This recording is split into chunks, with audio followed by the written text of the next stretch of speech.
public interest cannot be democratically determined behind closed doors.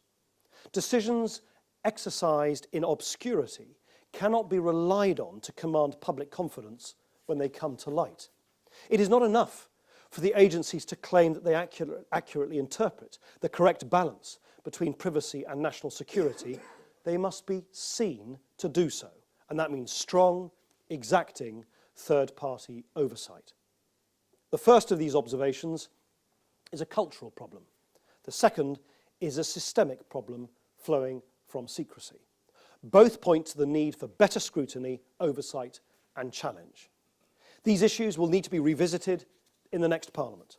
I believe that thinking and analysis needs to start now so that we're in a position to take early decisions after the next election. I would like the next government to be able to draw on an independent assessment of the issues at stake.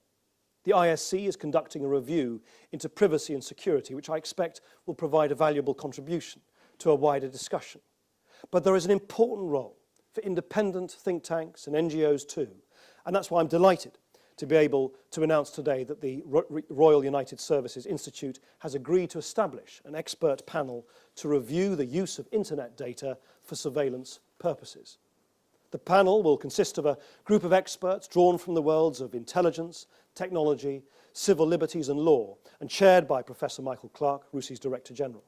They will look at the principles that ought to govern our use of surveillance, examine current practice and make recommendations for reform and, where necessary, new legislation.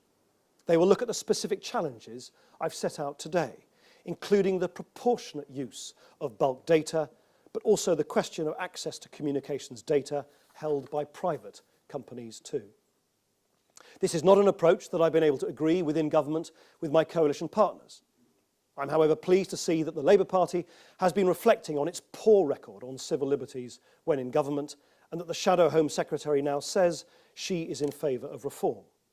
For now, Liberal Democrats are leading the way, and we will be the first political party to debate these issues at our spring conference later this week. I hope that as it progresses, the review that RUSI will lead will be able to garner support from across the political spectrum.